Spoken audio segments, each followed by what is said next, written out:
우리 이 시간 다 함께 일어나셔서 하나님 말씀 보도록 하겠습니다. 에베소서 1장 3절에서 14절 말씀입니다. 신약성경 310페이지 에베소서 1장 3절에서 14절. 모니터 볼륨 좀 죽여주세요. 너무 울리는 것 같아요. 오케이. 우리 한 절씩 교독하겠습니다. 찬송하리로다 하나님 곧 우리 주 예수 그리스도의 아버지께서 그리스도 안에서 하늘에 속한 모든 신령한 복을 우리에게 주시되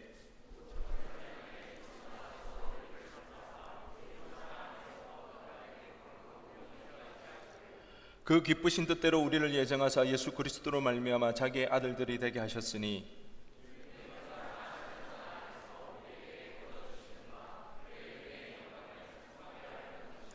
우리는 그리스도 안에서 그의 은혜의 풍성함을 따라 그의 피로 말미암아 속량 곧 제사함을 받았느니라. 그 뜻의 비밀을 우리에게 알리신 것이요 그의 기뻐하심을 따라 그리스도 안에서 때가 찬 경륜을 위하여 예정하신 것이니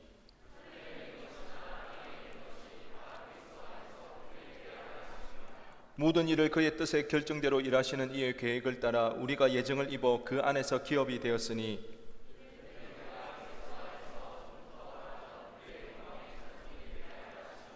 그 안에서 너희도 진리의 말씀 곧 너희의 구원의 복음을 듣고 그 안에서 또한 믿어 약속의 성령으로 인치심을 받았으니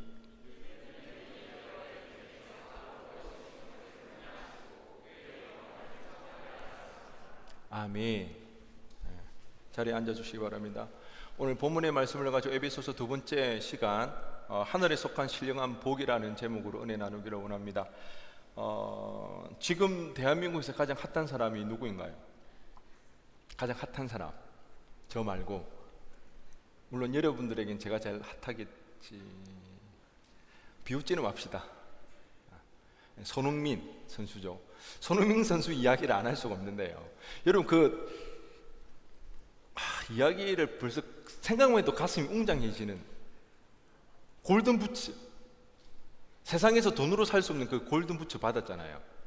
뭐 한국을 떠나서 아시아에서 최초의 일, 세계 최고의 그 정상 프로리그, 프리미어 리그에서 골든 부츠를 받았습니다. 그 마지막 골 여러분 혹시 보셨나요? 한 골을 넣었는데 살라가 또 한 골을 넣어버려가지고 골든 부츠를 못 받는 그 상태에서 마지막 골을 손흥민이 넣었는데, 와, 정말 그 마지막 골이 손흥민의 그 실력을 제대로 보여주는 그런 장면이었습니다. 그냥 어거지로 넣은 것이 아니라 본인 스스로 공간을 창출해서 공을 휘어서 구석으로 저 혼자만 감동이 되나요? 저는 지금 생각해도 제가 너무 감동이 되고 자랑스러워지는, 저는 그랬습니다. 제 가슴이 굉장히 웅장해지고요. 그랬는데요.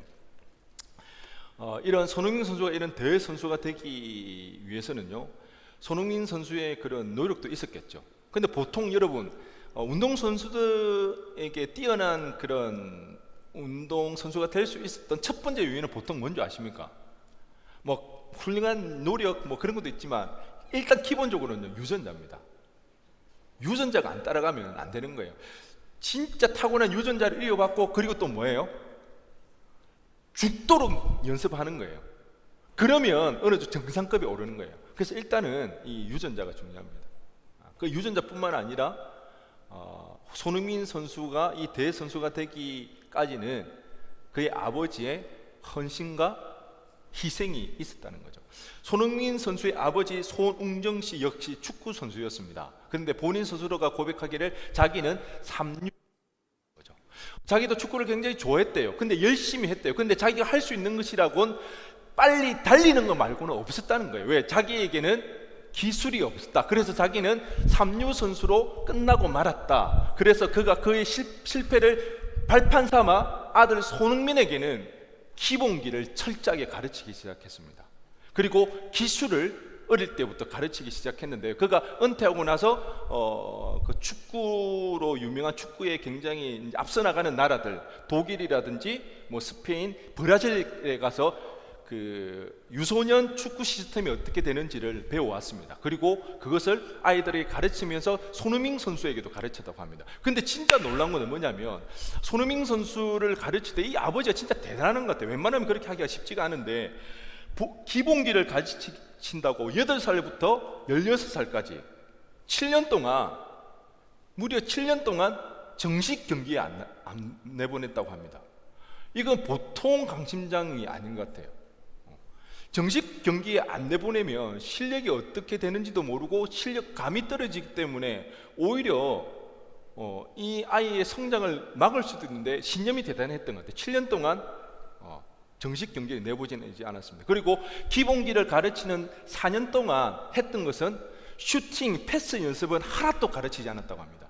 무려 4년 동안은 볼을 간수하는 것, 축구공을 자유제주로 찰 수 있는 것, 그 훈련을 무려 4년 동안 했다고 합니다. 그리고 그 다음부터 슈팅 연습을 했는데요. 하루에 슈팅 연습을 몇 번 한 줄 아십니까? 내가 성경보다 너무 잘 알고 있나? 나 목사인데. 슈팅 연습을 하루에 1000개씩 했다고 합니다. 그것도 오른발로 500개, 왼발로 500개. 그래서 손흥민 선수의 가장 강점이 뭐예요? 주발이 없다는 거예요. 양발을 자유자재로 쓴다는 거예요. 그래서 어떤 상황에 공이 오든지 간에 왼발이든 오른발이든 바로 주발처럼 사용할 수 있게 하기 위해서 슈팅 연습을 왼발, 오른발, 그뿐만 아니라 일상생활에서도 그 훈련을 많이 했대요. 왼발이 주발이 될 수 있도록. 그래서 뭐 양말을 신을 때, 신을 신을 때, 바지를 입을 때 항상 어디를 먼저? 왼쪽을 먼저 사용하게 했대요. 그래서 손흥민 선수의 가장 강점인 주발이 따로 없다는 거죠. 양발을 자유자재로 쓸 수 있는 것. 그래서 손흥민 선수가 아시아를 뛰어넘어 세계 최정상급 축구 리그 프리미어 리그에서 득점한 골든 부츠를 받을 수 있지 않았을까. 우리가 여기서 알 수 있는 것은 물론 손흥민 선수의 그런 노력도 열심도 있었지만 그 뒤에서 묵묵히 끊임없이 희생하고 섬겨주었던 아버지가 있었기에 가능했다는 거죠. 그래서 지금 굉장히 다들 그런 이야기 많이 하죠. 우리 유소년 축구 다 이제 손흥정 씨한테 배워야 된다, 새로 해야 된다. 왜? 손흥민 같은 그런 걸출한. 근데 한번 생각해 보십시오. 그 아버지는요, 그의 인생을 이 아이 하나에게 이렇게 아예 올인해 버렸습니다. 전폭적으로. 그런 아버지를 보면서 때로는 부러운 점이 있습니다.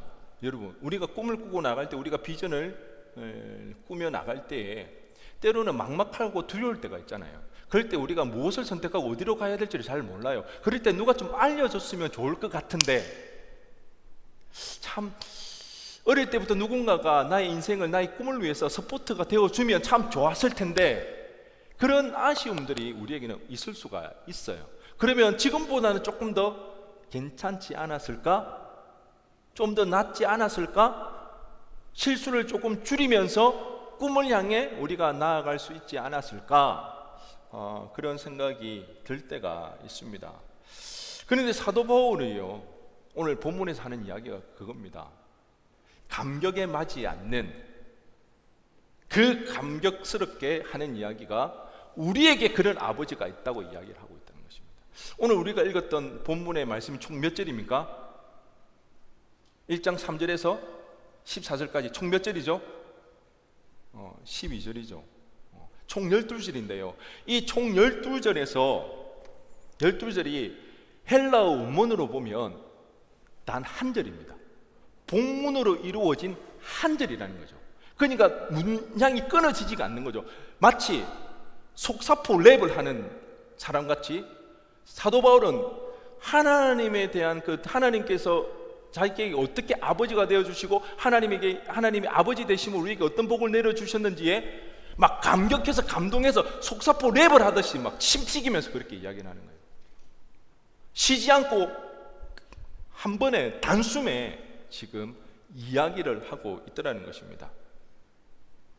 그 하늘에 속한 신령한 복은 손흥민이 아버지를 둔 것과는 비교할 수 없는, 사도 바울에게는 그렇게 감격이 되어지고 감동이 되어지는 능력 많으신 아버지를 둔 것에 대해서 찬양을 하고 있고, 사도 바울의 그 고백은 우리 또한 그런 아버지를 두고 있다는 것을 오늘 본문을 통해서 우리에게 알려주고 있는 것입니다.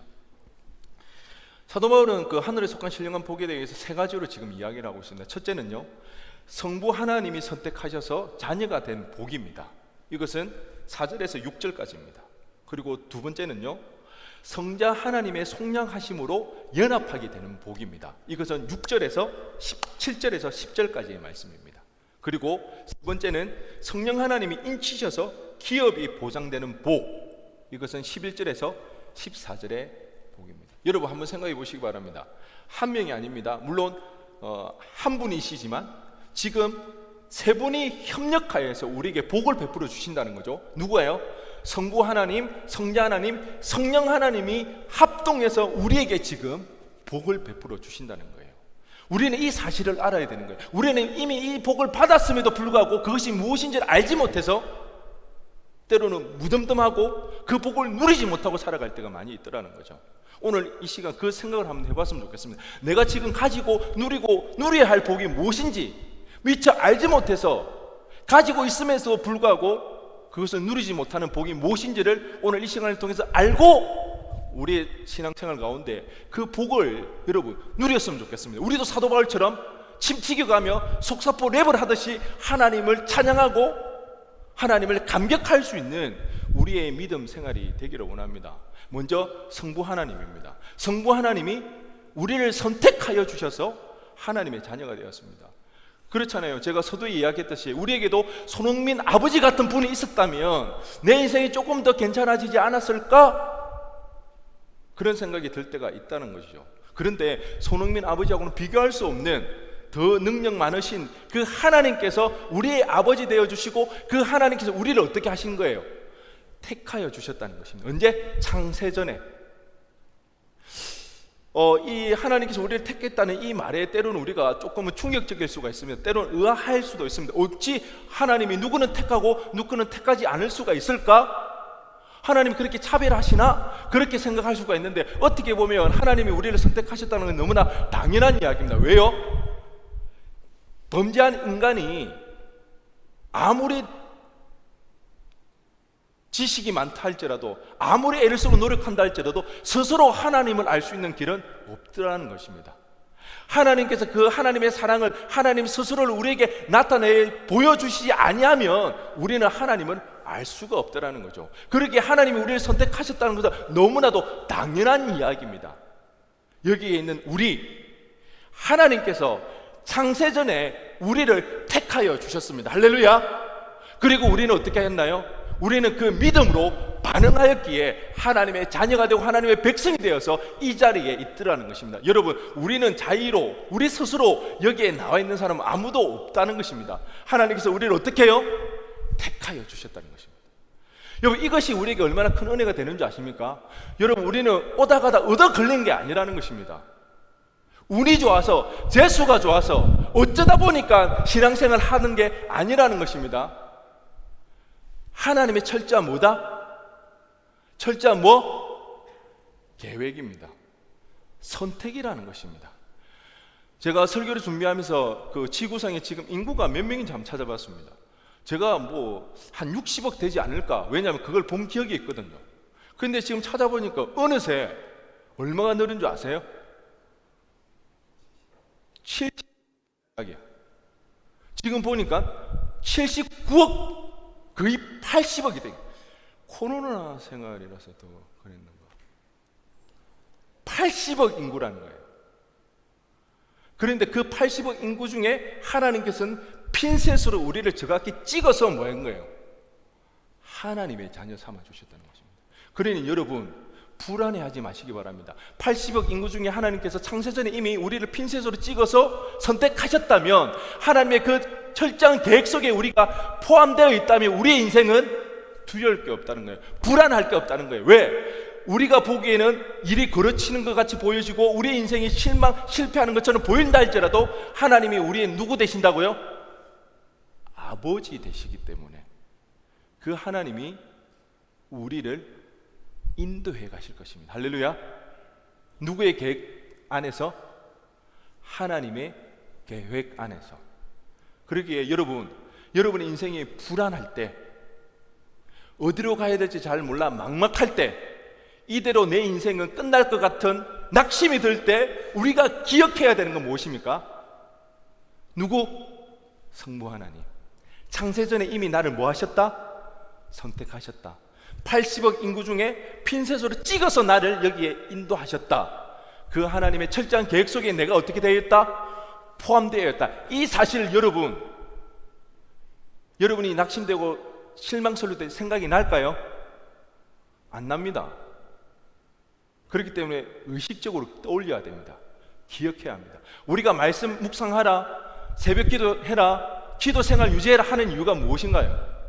좌절과 그 실패 속에서 우리가 낙심될 때에 하나님을 떠올리지 못하기 때문에 우리가 경건의 생활을 하라는 것이거든요. 그렇기 때문에 꼭 여러분이 지금 시험 기간에 있는 줄 아는데, 시험 기간에 시험 든 친구들 있죠? 이미 시험 들은 지체가 있다면 누구를 기억하라? 하나님을 기억하시기 바랍니다. 그 하나님이 우리의 인생을 인도해 가신다. 하나님 나의 아버지가 되신다는 사실을 꼭 기억했으면 좋겠습니다. 두 번째는 성령 하나님의 속량하심으로 뭐하는 복? 성자 하나님의 속량하심으로 연합되는 복, 그것을 우리가 누리고 있다는 것입니다. 7절에서 10절의 말씀입니다. 여러분, 인간의 역사는 전쟁의 역사와 괴를 같이 합니다. 여러분, 그 사람은 언제부터 서로 이렇게 미워했을까 생각해 본 적 있습니까? 언제부터 사람은 서로 미워했을까요? 인류 역사를 가기 전까지 여러분은 그러면 언제부터 미워하기 시작했나요? 표정은 나는 미워해 본 적이 없다, 이런 표정입니다. 여러분 언제부터 사람들을 미워하기 시작했나요? 기억이 안 나죠? 기억이 안 난다는 것은 언제부터?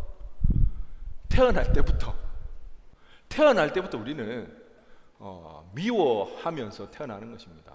우리는 이거를 성악설이라고 그러죠. 우리의 성경은 선악설을 지지하죠. 우리는 태어날 때부터 죄인으로 태어나더라는 것입니다. 물론 사람이 처음 만들어졌을 때부터 우리가 죄를 지었던 것은 아니고 서로 미워했던 것은 아니죠. 아담과 하와가 하나님께서 따먹지 말라고 했던 선악을 알게 하는 열매를 따먹고 난 이후로부터 서로 미워하기 시작했습니다.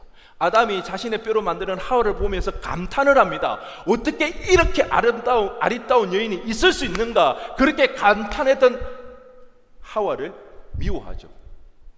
자신의 죄를 하와에게 자매님들, 이런 남자 만나면 안 됩니다. 감싸줄 수 있고 덮어줄 수 있고 자신의 책임을 질 수 있어야 되는데, 그 죄를 누구에게? 아내에게. 이런 쪼잔한 남자, 우리 와이프 들으면 안 되는데, 그렇게 사랑했던 아내를 미워하게 되어지죠. 그리고 본인 스스로에 대해서도 미워하기 시작합니다. 자기 자신에 대해서도. 그리고 형제 간에 살인 사건이 일어납니다. 선악과를 따먹고 난 이후 얼마 되지 않아서 살인 사건이 일어납니다. 가인과 아벨, 그 사건에서. 여러분, 제가 이렇게 무섭습니다. 그러면 인류 역사 가운데 사람들이 서로 사랑하려고 노력하지 않았나? 아니요, 무진장 노력들을 많이 합니다. 평화를 이루려고 애를 씁니다. 그런데 매번 노력할 때마다 어떻게 되나요? 실패로 돌아갑니다. 인류 역사 가운데 가장 강력한 나라가 어느 나라입니까? 로마죠. 로마가 인류 역사 가운데 가장 강력한 나라를 이루었습니다. 그리고 가장 오랫동안 그 전성기를 유지를 했죠. 그리고 그가 주변 나라들을 이제는 다 다스리고 점령했을 때 드디어 로마는 자칭 스스로를 팍스 로마나라고 그렇게 불렀습니다. 로마에 의해서 이루어진 평화. 근데 어떤가요? 그 겉으로 보기에는 더 이상 전쟁이 일어나지 않고 전쟁이 종식되어 있어서 평화가 이루어진 것 같지만, 그 내면에는 폭력과 살인에 의해서 고통과 불안 가운데 살아가는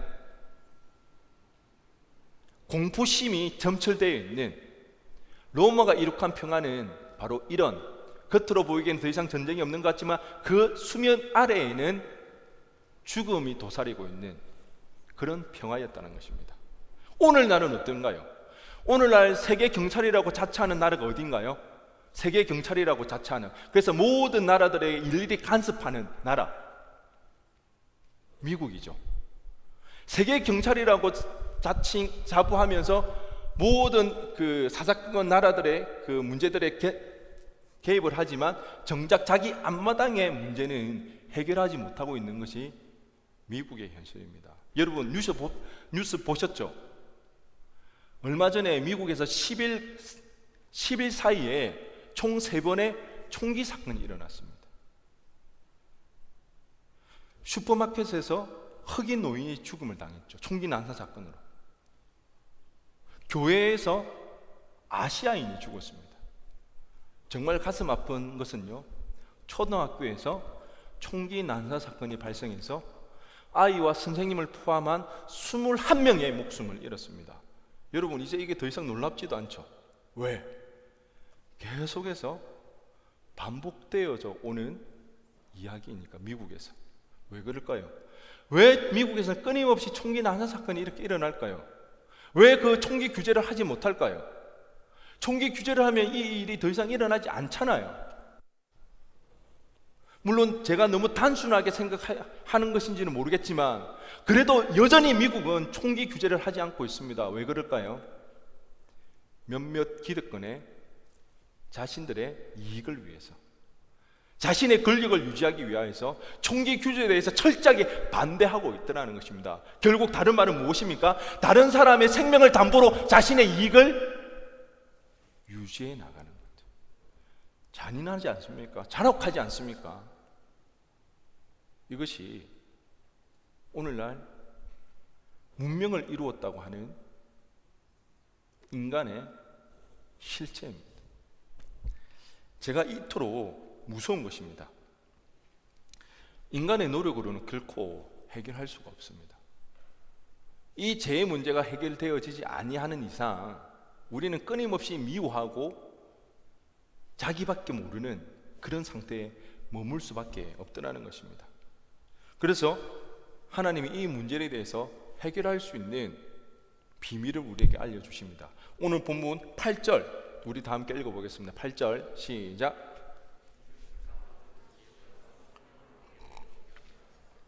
네, 하나님이 우리에게 뭘 주셨다는 것입니까?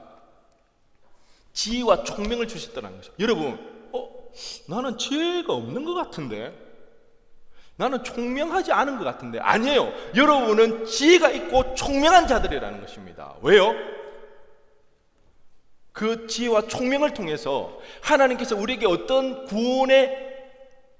구원을 이루으셨는지 그 구원의 방법, 구원의 비밀을 깨닫게 하셨기 때문에 오늘 본문 9절의 말씀을 쉬운 성경을 읽어볼게요. 한번 들어보시기 바랍니다. 우리에게 한 가지 비밀을 가르쳐 주셨습니다. 이 비밀을 아는 데는 지혜와 총명이 필요하다는 것입니다. 하나님께서 우리에게는 지혜와 총명을 부어주셔서 이 비밀을 우리에게 깨닫게 해주셨는데 그 비밀은 무엇인가? 그것은 하나님께서 그리스도를 통해 우리를 구원하시려는 뜻을 가지고 계시다는 것입니다. 여러분, 예수 그리스도의 십자가 사건을 통해서 이 죄의 문제를 해결하고 우리가 더 이상 미워하지 아니하고 서로 사랑하고 연합되고 하나 되는 것에 대해서 누구도 꿈꾸지 못했다는 것, 상상도 못했다는 것, 심지어 하나님을 철저히 대적하고 반대했던 사단도 예수님이 십자가에 달려 돌아가심으로 우리에게 죄의 문제를 종식시키고 구원을 이룰 거라는 그 사실은 기억하지, 생각해내지 못했더라는 것입니다. 그런데 우리는 어떻습니까? 우리는 이 사실을 알고 있더라는 것입니다. 알게 되었다는 것입니다. 우리는 그것을 아는 것을 떠나 그 사실을 믿게 되어지는 거죠. 이게 우리에게는 지혜와 총명이 있기 때문에 그것을 볼 수가 있고 그 하나님의 비밀을 우리는 깨달아 알 수 있는 것입니다. 그 결과 우리는 예수 그리스도의 십자가 그 은혜를 통하여서 우리는 이제 연합되어질 수 있고 하나가 될 수 있습니다. 오늘 본문 10절 말씀을 새 한글 성경, 여러분 아마 이거 잘 모르시는 분도 계실 건데 새 한글 성경이 최근에 나왔는데요, 신약 성경만 나와 있습니다. 아마 성경으로는 페이퍼로는 나오지 않고 인터넷으로는 볼 수가 있을 것 같은데 대한성서공회에 들어가면 있습니다. 굉장히 조금 읽기 편하게 되어 있으니까 필요할 때 찾아서 한번 보시기 바랍니다. 새 한글 성경으로 10절의 말씀을 보면 이렇습니다. 때가 차면 자신의 계획을 이루시려고요, 그 계획은 그리스도인임을, 이게 조금 어색하더라고요. 그리스도님을 항상 이렇게 님을 붙이더라고요. 우리는 동방예의지국이기 때문에. 네. 그래서 그리스도님을 머리로 하여 모든 것들을 그리스도님 안에서 뭐 하시는 것? 하나로 합치시는 것입니다. 여러분, 결국 죄로 인해서 우리는 하나가 되어지지 못한다는 거죠. 죄의 문제가 해결되어지면 우리 가운데 일어나는 일들이 뭐다? 하나 되어지는 것입니다. 하나 되어지는 것, 연합한다는 것은 우리 가운데 뭐가 충만해진다는 것입니까?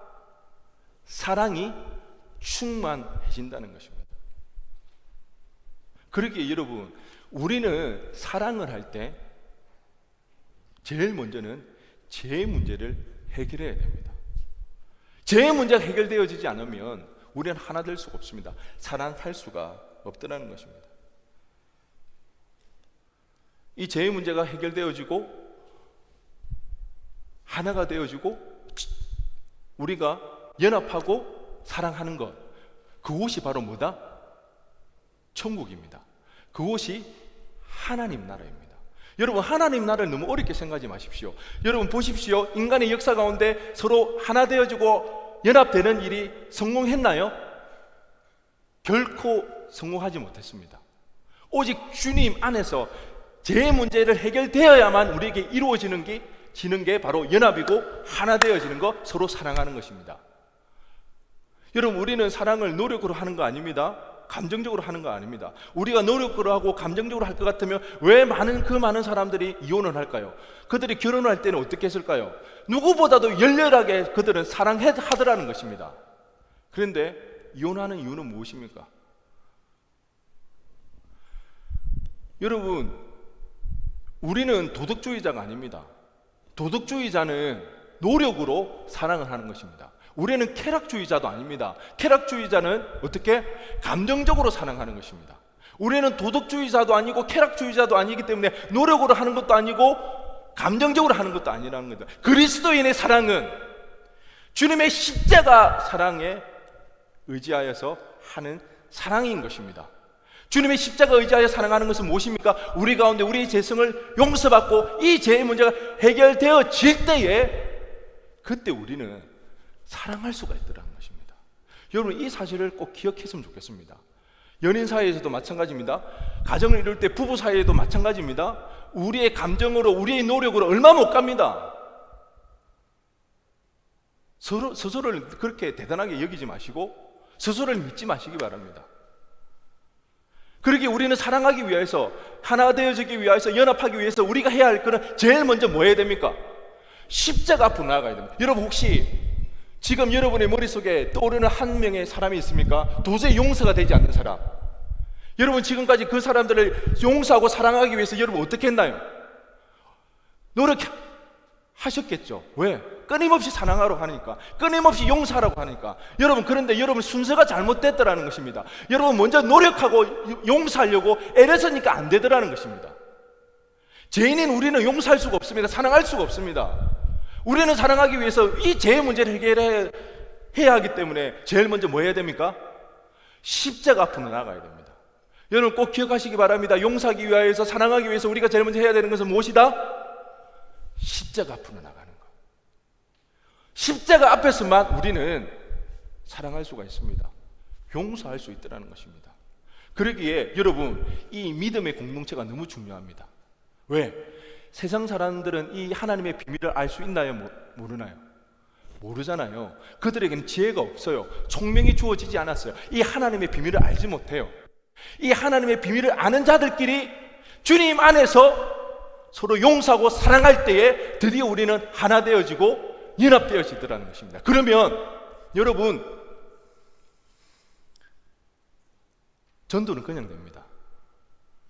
제가 언제 기회가 되면 초대교회에 관련된 내용을 가지고 시리즈로 설교할 생각이 있는데, 초대교회의 길을 묻다라는 그 책에 보면 참 재밌는 이야기가 있습니다.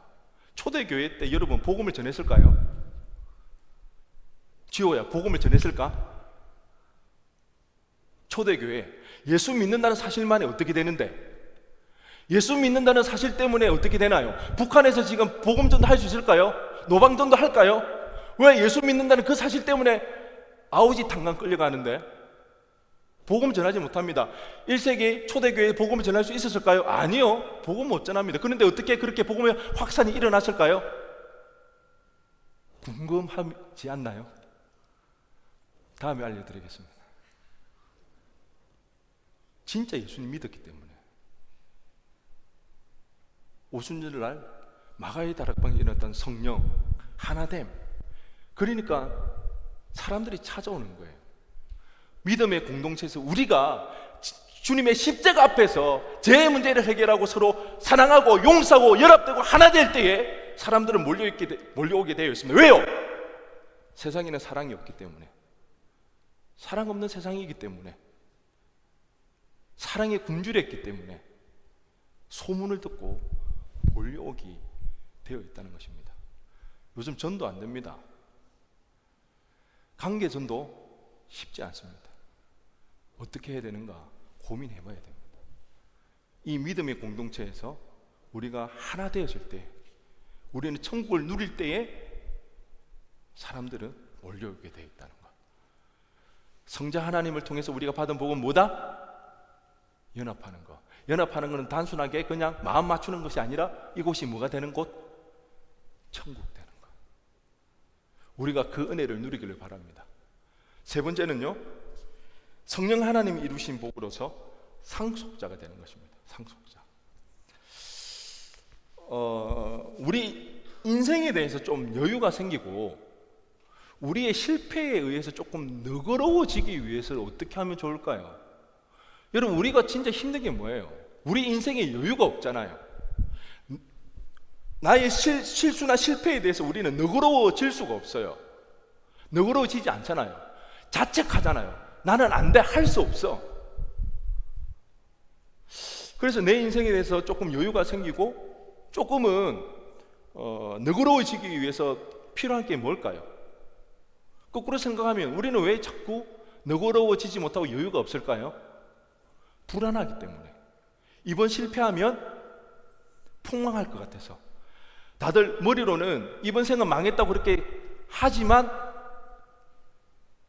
바닥인 줄 알았는데 더 깊은 바닥이 있을까봐, 그래서 우리는 두려워서 나의 실수나 실패에 너그러워질 수가 없습니다. 내 인생에 여유가 생길 수가 없죠. 그러면 어떻게 하면 조금 너그러워질 수 있을까요? 제가 말씀을 준비하면서 고민을 많이 해왔습니다. 저를 생각하면서 어떻게 하면 내가 내 인생, 나의 실수에 조금 너그러워질 수 있을까? 내 인생에 여유가 생겨날 수 있을까? 통장에 한 100억 정도 꽂혀 있으면 좀 여유가 있지 않을까? 좀 실패해도 이까짓 거 뭐 다시 하면 되지. 내 통장에 얼마 있다? 100억 꽂혀 있는데 뭐 못할 게 뭐 있어요? 아니면 아버지가 대기업 회장 정도 되면 이거 하나 지으면 되지 뭐 굳이 거기 들어가려고 애를 써. 하나 만들면 되는데. 이렇게 물려받을 게 나의 상속이 많으면 좀 여유가 생기지 않을까? 너그러워지지 않을까? 그런 생각이 들었습니다. 우리가 받는 하늘 유업이 바로 이런 것이랍니다. 우리가 물려받을 유업이 있더라는 것입니다. 이스라엘 백성에게 있어서 기업 유산은요, 오늘날처럼 돈으로 바꿀 수 있는 그런 것이 아니었습니다. 이스라엘 유대인들에게 유업이라는 것은 자신들이 지키고 들어가서 살아야 할 땅입니다. 성지나 성처럼 자신들이 지키고 보호해야 할, 마치 애굽의 노예 생활하던 그 이스라엘 백성들이 하나님으로부터 약속받은 땅, 젖과 꿀이 흐르는 그 가나안 땅으로 약속받은 그런 땅, 이것이 바로 유산의 개념이더라는 거죠. 이스라엘 백성이 그 애굽에서 노예 생활하면서 그렇게 힘들고 어려운 가운데서 포기하지 않고 소망을 가질 수 있는 이유가 무엇입니까? 그들에게는 하나님으로 약속받았던 땅이 있더라는 것입니다. 가나안 땅. 그 땅은 젖과 꿀이 흐르는 땅이라. 여러분, 우리에게도 이런 땅이 있다는 것입니다. 어떤 땅입니까? 강남에 있나요? 압구정? 어제 학사 친구 한 명이 일산으로 이제 나갔는데 내심 부럽더라고요. 일산. 그런 땅인가요? 아니에요. 영원히 살 수 있는 그 땅. 여러분, 좀 우리가 그 물려받을 유산이 있다는, 그리고 우리가 영원히 살 그 나라가 있다는 것, 이것을 여러분 좀 기억하면 좋을 것 같아요. 그것이 그 생각을 우리가 가질 때에, 때로는 우리가 불안하고 답답할 때에 우리가 좀 숨통이 트여지는 것 같아요. 이대로면 이제 폭망하고 끝나고 더 이상 소망이 없다 그랬을 때에, 아니, 이것으로 끝나는 것이 아니라 나에게는 영원히 살 그 나라가 나에게는 약속되어져 있다. 이 유산이 우리에게 기억되어질 때에 우리는 현실에 우리의 삶이 좀 힘들고 어려워도 어떻게 되나요? 견딜 수 있어요. 참아낼 수 있어요. 왜? 여기서 끝이 아니니까. 그 유산을 우리가 받았다는 증거가 무엇인가? 오늘 성경에서는 뭐라고 이야기하고 있나요? 13절입니다. 우리 13절 말씀을 다 함께 읽어보겠습니다. 시작.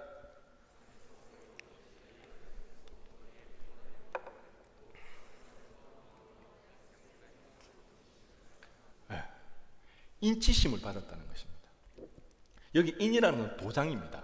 당시 도장은요, 사도 바울이 지금 사용하고 있는 이 도장을 찍었다는 이 단어는요, 당시 종이나 가축들에게 찍었던 도장하고 동일한 단어입니다. 그러니까 주인이 이것은 내 소유물이다, 내 거라고 그 증거로 삼는 도장이라는 거죠. 내가 하나님의 자녀로서 영원한 나라를 상속받았다는 도장을 찍은 것이 바로 우리 안에 계신 성령님이시라는 것입니다. 성령의 내주하심으로 말미암아 우리가 하나님의 나라에 유업받을 자, 기업을 이어받을 자라는 그 사실. 여러분, 그러면 목사님, 그러면 내 안에 성령이 있다는 것을 어떻게 알 수 있나요? 저는 방언도 할 줄 모르고요, 내 안에는 뜨거운 마음도 없어요. 그렇지만 여러분에게 성령이 있다는 것을 우리가 어떻게 알 수 있나요? 한나야, 어떻게 알 수 있지? 너 안에 성령이, 내 안에 너 있다, 뭐 이런 거예요. 미안합니다. 체리나, 왜 고기를 또 돌려? 내 안에 성령이 있다, 이거 어떻게 알 수 있는데요? 예수님을 나의 주로 고백하는 것, 이것이 내 안에 누가 있다? 내 안에 성령이 있다는 증거입니다. 물론 성령을 통해서 은사가 나타날 수가 있습니다. 병 고치는 은사, 예언의 은사, 방언의 은사. 그렇지만 이거는 은사고요, 우리 가운데 성령의 내주하심의 결정적인 증거는 우리가 믿음의 고백이 우리 가운데 나타나는 것, 이것이 우리의 가운데 성령의 내주하심입니다.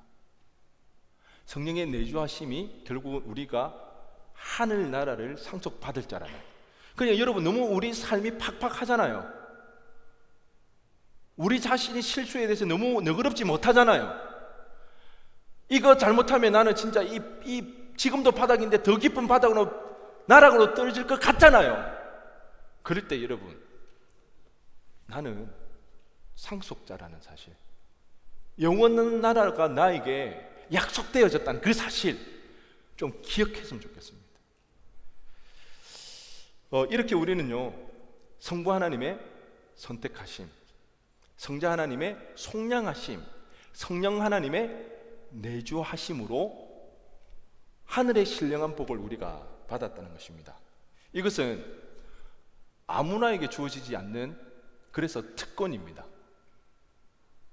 그렇지만 이 복은 모든 믿는 사람들에게 차별 없이 주어지는 복입니다. 그래서 우리는 이 복 안에서는 자유할 수가 있다는 것입니다. 다시 한 번 더요. 이 복은요, 아무나에게 주시지 않는 특권이라는 것입니다. 하지만 믿는 사람들에게서는 차별 없이 주어지는 복이기에 우리는 자유할 수 있습니다. 왜요? 더 이상 비교하지 않아도 되니까.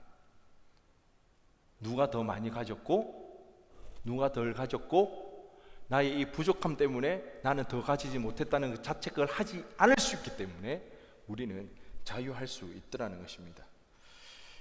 사도 바울은 지금 이 복에 대해서 감격하며 우리에게 이야기해 주고 있습니다.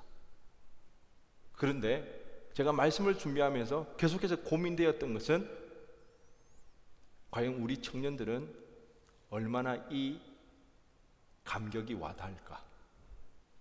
사도 바울은 지금 어디에서 이 편지를 쓰나요? 감옥에서 편지를 쓰고 있습니다. 자신의 앞날이 어떻게 되어질지 모르는 그 상황 속에서도 총 12절의 말씀을 속사포 랩처럼 쏟아내고 있습니다. 감격해서. 총 12절의 말씀 가운데 그리스도 안에서 그리스도로 말미암아라는 이 단어가 총 11번 나옵니다. 거의 매 구절마다 나온다고 보면 됩니다. 우리가 이 복을 받아 누리는 것은 그리스도의 십자가 부활 사건으로 인해서 우리는 이 복을 받아 누리게 되어진 것입니다. 우리는 이 사실을 믿잖아요. 우리도 사도 바울과 동일한 믿음의 고백 가운데 이 복을 받아 누리고 있는데, 그런데 왜 우리는 사도 바울과 같은 그런 감흥이 없을까? 한 두 가지 정도로 생각을 해봤습니다. 하나는 과학적 합리주의 세계관에 우리가 빠져 있기 때문입니다. 과학적 합리주의 세계관. 또 하나는 말씀과 현실에서 오는 괴리감이 있기 때문입니다. 말씀은 이렇게 하지만 정작 삶의 현실에서는 말씀처럼 되어지지 않는 부분이 있더라는 것입니다. 여러분, 우리는 과학적 합리주의 세계 가운데 살아갑니다. 눈에 보여야 되고 손에 잡혀야 되고 증명되어져야 됩니다. 그래서 우리는 닫힌 세계에 삽니다. 그렇지만 여러분 꼭 기억하시기 바랍니다. 닫힌 세계가 아닙니다. 영적 세계가 있습니다. 열린 세계로 우리는 살아가야 됩니다. 우리는 상상조차 할 수 못합니다. 영적인 세계에 대해서, 그 하나님 나라에 대해서 상상조차 할 수 없을 정도로 우리의 영성, 우리 인내는 망가져 있는 거예요. 왜? 과학적 합리주의 세계관 때문에. 하지만 우리는 거기서 탈피해야 됩니다. 보이는 것이 전부 다가 아니고 죽음 이후에 삶이 있다는 그 사실, 우린 이 사실을 기억해야 한다는 것입니다. 그리고 말씀과 삶에서 오는 그 괴리감, 이미 우리 가운데 하나님의 구원이 이루어졌습니다. 그렇지만 아직 온전히 다 이루어지진 않았습니다. 이것을 신학적 용어로 이미와 아직 사이라는 것입니다. 우리는 참 애매한 상황 가운데 살아가고 있습니다. 감동도 있고 감격도 있지만 또 뭐도 있습니까? 고통도 있습니다. 왜? 아직 온전히 그 구원이 이루어지지 않았기 때문에. 그래서 굉장히 혼란스럽고 혼동스러운 게 어찌 보면 당연한 것입니다. 우리 가운데 구원이 이루어졌기 때문에 감격스럽지만 아직 온전히 다 완벽하게 완성되어지지 않았기 때문에 우리 가운데는 고통도 있더라는 것입니다. 이 사실을 기억하시기 바랍니다. 과학적 합리주의 세계관에서 탈피하기 위해서 이미와 아직 사이에서 괴로움이 있을 수 있다는, 그렇게 우리는 우리가 해야 할 일은 무엇인가? 의식적으로 이 복을 기억해야 하는 것입니다. 어떻게 해요? 어떻게? 의식적으로. 왜? 우리는 이 틈 사이에 끼어 있어요. 구원의 감격도 있지만 현실의 고통도 있을 수밖에 없더라는 겁니다. 그렇기 때문에 우리는 의식적으로 늘 이 복을 생각해야 합니다. 떠올려야 하는 것입니다. 잃어버리면 안 된다는 것입니다. 그러면 우리 가운데 이 복을 회복되어질 수가 있습니다. 살아날 수가 있습니다. 오늘 본문에서요, 하나님께서 우리에게 이 하늘의 신령한 복을 주신 목적이 있습니다. 이 목적은요, 6절과 12절과 14절에 세 번에 걸쳐서 나옵니다. 우리에게 복을 주신 목적, 그것은 다름 아닌 하나님의 은혜의 영광을 뭐하게 하는 것? 뭐하게 하는 것? 여러분, 이것을 잘 생각해야 됩니다.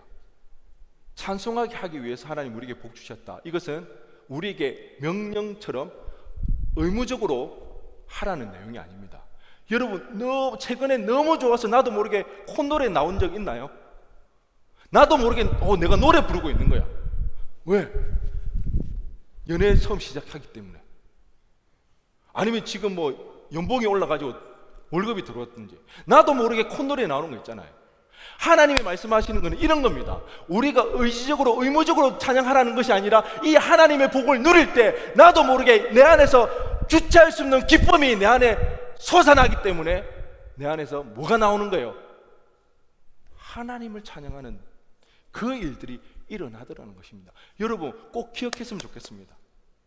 하나님이 우리에게 이 복을 주신 이유는요, 이 복을 주신 그 하나님을 인하여서 우리의 기쁨이 주체가 되어지지 않아서 기뻐하며 콧노래 부르며 하나님을 찬양하며 살기를 원하신다는 그 아버지의 마음이 우리에게 복 주신 목적이라는 것입니다. 그렇게 여러분, 저는 여러분과 콧노래 부르며 이 기쁨을 주체하지 못해 노래 부르며 이 믿음의 길을 걸어가기를 원합니다. 그러기 위해서 우리는 우리가 받은 복, 하늘에 속한 신령한 복, 성령 하나님의 선택하심, 성자 하나님의 속량하심, 성령 하나님의 내주하심을 의식적으로 기억하면서 하나님을 찬양하며 이 믿음의 길을 걸어가는 저와 여러분 되어지기를 주님의 이름으로 간절히 축원드립니다. 우리 시간 다 함께